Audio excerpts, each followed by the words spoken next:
Well, good afternoon and welcome to Seattle's Eastside Real Estate Podcast, your go-to source for all things related to living, working, and playing on the East Side. I'm your host, Dan Edwards, managing broker of the Eastside Real Estate Team. Thanks for watching today. If you are watching today, we'd love to see your comments in the comments section here on YouTube and Facebook.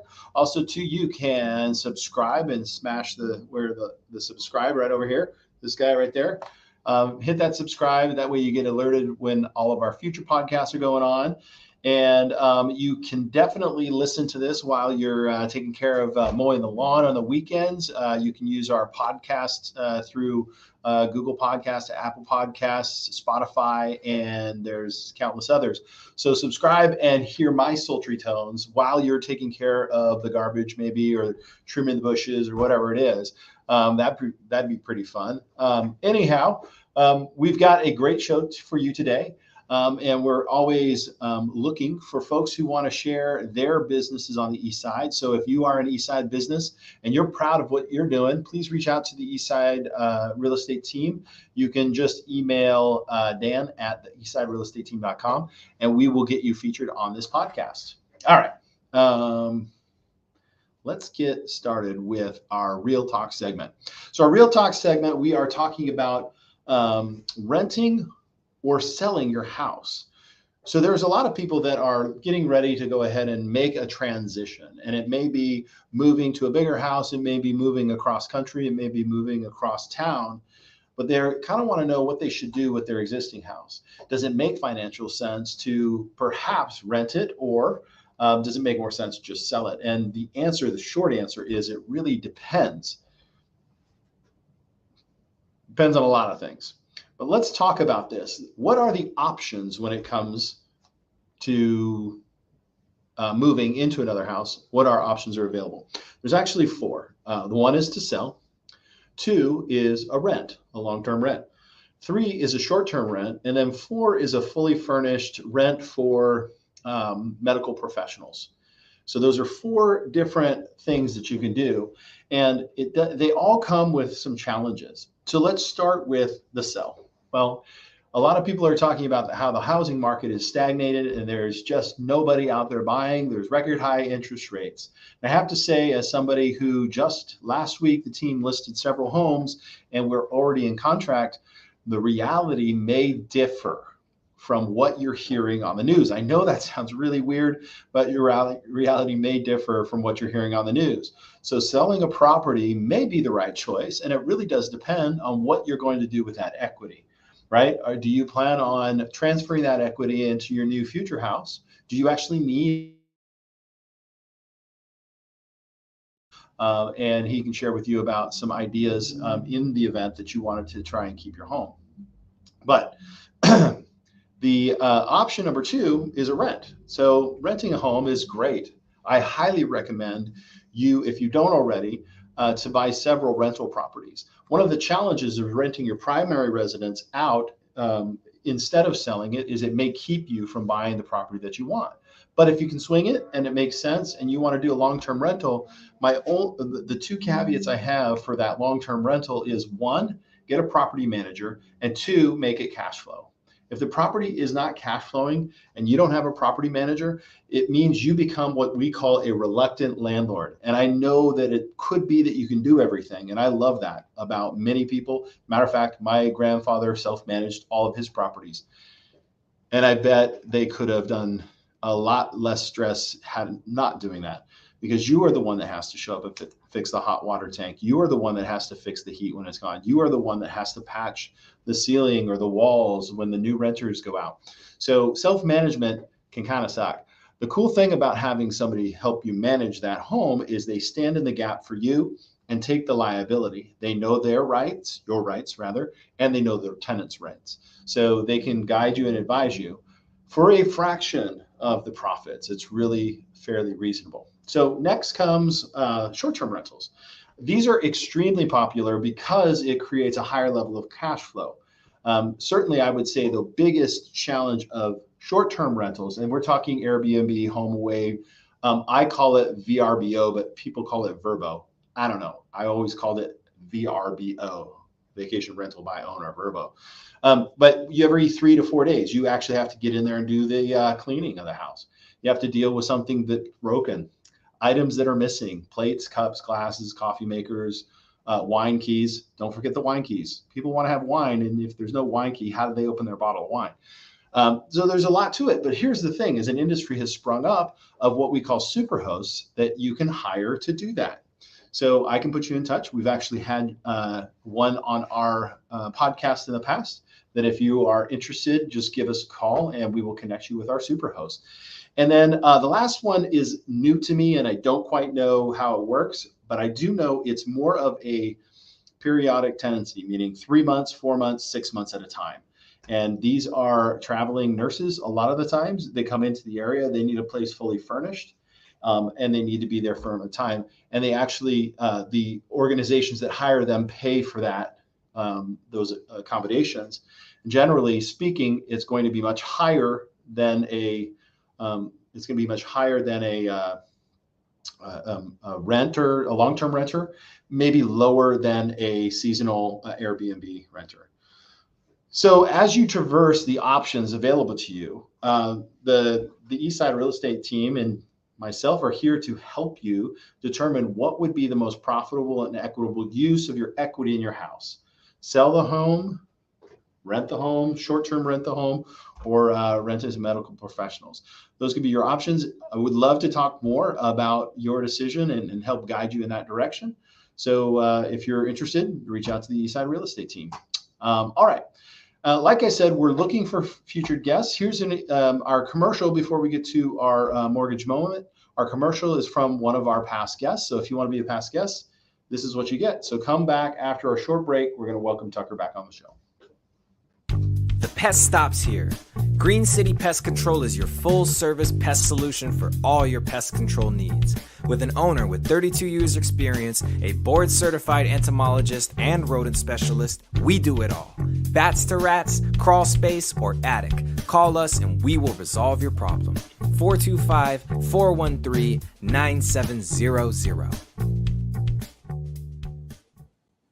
Welcome back to the show. I am joined with our guest, Tucker Maxwell of Guild Mortgage. Tucker, how you doing?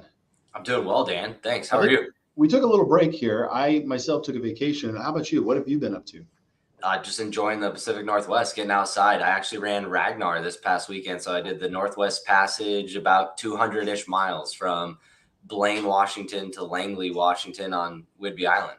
You're crazy. Was somebody chasing you? Yeah, it felt like it. But yeah, nope, a team of 10 people, so myself and 9 others, we made the trek and we completed it in just over about 30-ish hours or so. Awesome. Congratulations. That's an awesome feat of strength by you. I noticed your shirt says USA. Yeah, Women's World Cup. So the U.S. women's team is in the World Cup and they play tomorrow night. So we're back in. So go USA. Go USA. Oh my gosh. I feel like a horrible American for not knowing that. Jeez. Yeah. All right. It's also July. So I follow football and I follow rugby. I don't follow soccer as much as I should, or football as the rest of the world calls it. All right, so let's talk. Before we get into your main topic, which is myths about down payment, I just want to kind of circle back to the conversation that was being that I was talking to myself, my followers out there, about justifying holding on to as a rental versus buying. So maybe you can speak to somebody in a predicament, wondering, should they hold on to their house? Should they refi? Are there other programs, et cetera, et cetera?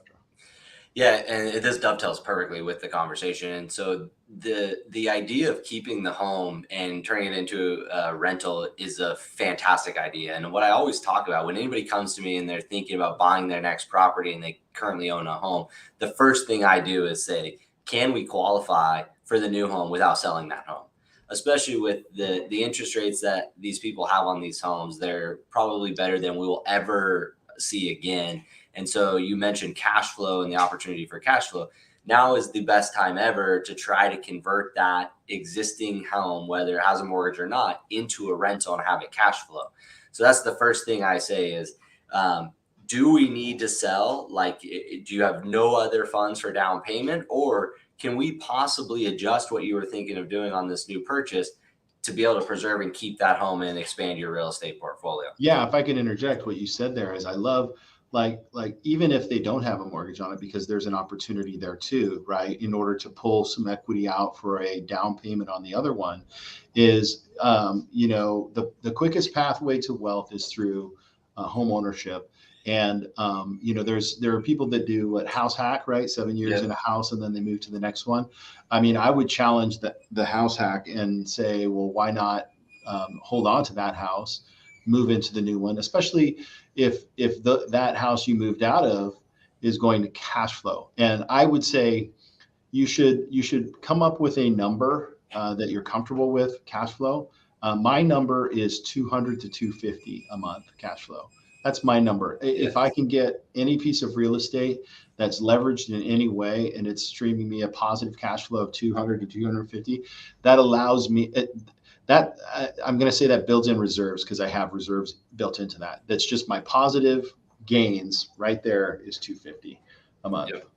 Yeah. And I love that. And it might seem like, wow, Dan, 200, 250, that's a lot of risk, but the appreciation you're getting, like the actual investment there is far greater than just the 200 to 250 times 12 a year. There's the appreciation on the equity position. There's a ton of things. So there's appreciation and depreciation that you can deduct.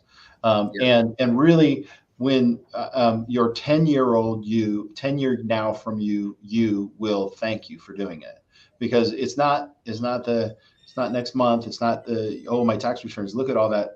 I made 250 times 12, which is not much, right? But 10 years from now, when it's really pounding down the principal, then you'll see, and the equity is increased. You'll be able to then take those one investment property, turn it into 2 or 3, and off you go. So let's talk about the myths with regards to down payments. Is 20% required? Yeah, so I think this dovetails perfectly, because a lot of those people are like, no, I have to sell so I can put down 20%. I can't buy with 20%. But the reality is there's home loans available with as little as 3% down, 5% down if you've owned a home before. So great programs available with very little out of pocket. And for first-time home buyers, we can get them into a home with 0 down. Like, there are programs out there that will actually cover the down payment for those buyers. Okay. So the urban myth of 20%, that's really not true. Where did that come from, though? There is a reason behind it.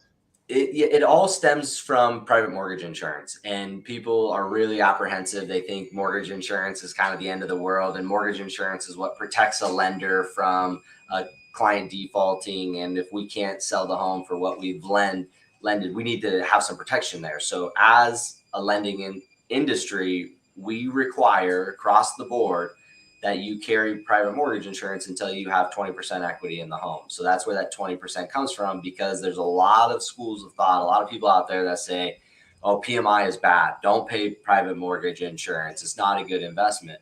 Well, the reality is let's think about our home prices here on the East Side. What does that 20% look like? And how long would it take? Think of a millennial that is earning record wages, right? Millennials are earning more than any other generation ever. But still, it takes a long time to get to 20% of our average purchase price here.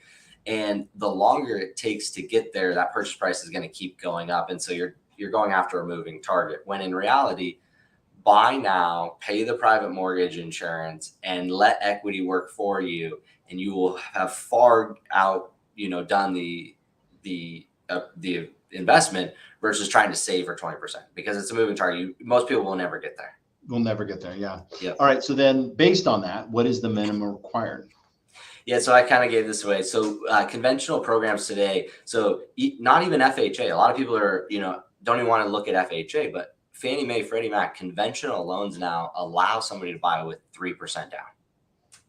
So really, technically speaking, on a conventional mortgage, 3% is the minimum.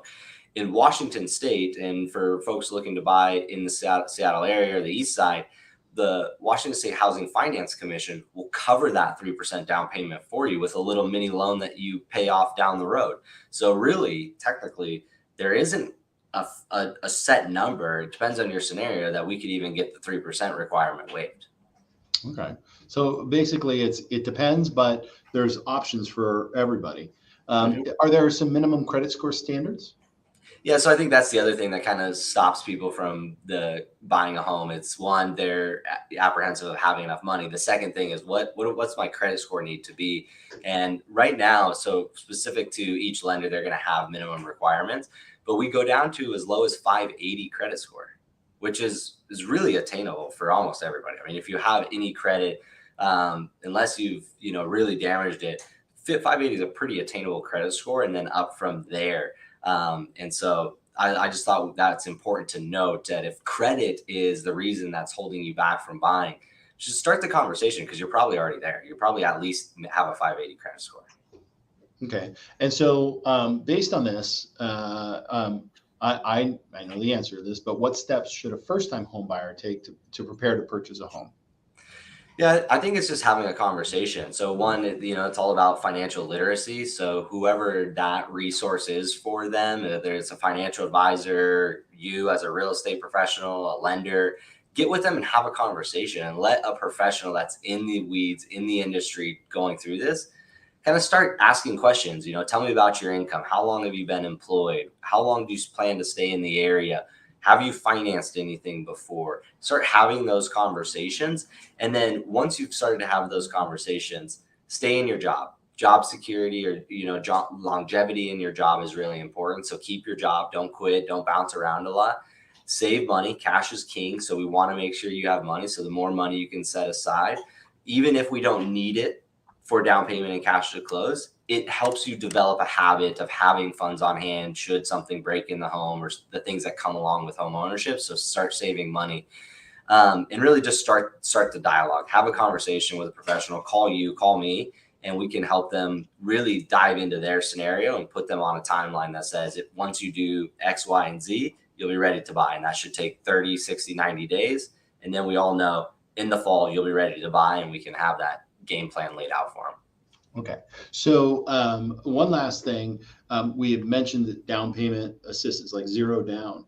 Are you aware of any down payment assistant classes that are coming up that people should know about, or do you do them? Or yeah, so I teach them. I teach just about every Tuesday. I teach a first-time home buyer class that provides the requirement for down payment assistance, because there is a home buyer education requirement for those loans. But on the Washington State Housing Finance Commission website, wshfc.org, there's a link there, and there's classes just about every day of the week. They're free. They're on Zoom. You can, take them from the comforts of your own home. But it's a great first step for a home buyer. Whether they need down payment or assistance, I really recommend one of those classes. Okay, awesome. So there you go. There's everything you need to know about down payment and getting you ready, whether you're a first-time home buyer or not. Tucker, thank you so much. You bet, Dan. Thank you. All right, so I'm just going to close out our show with Tucker here. We appreciate you guys watching. If you have any interested buyers, interested sellers with questions on the housing market, please reach out to either one of us. Last but not least, obviously, we have a football game, soccer game coming up for the women's soccer tomorrow. What time is that? Good question. I don't have that offhand. Okay, you can find it, Google it. But this weekend we have the Capitol Hill Block Party. It's an annual 3-day music festival held in Capitol Hill, neighborhood of Seattle. Performance genres include R&B, rock, indie, punk, EMD, and many more. Event starts Friday the 21st through the 23rd, Capitol Hill neighborhood in Washington. So that should be a lot of fun. Get out there, enjoy the wonderful Pacific Northwest. And if you need a place to live, let us know. We can help. Thanks for watching. Thanks, Dan.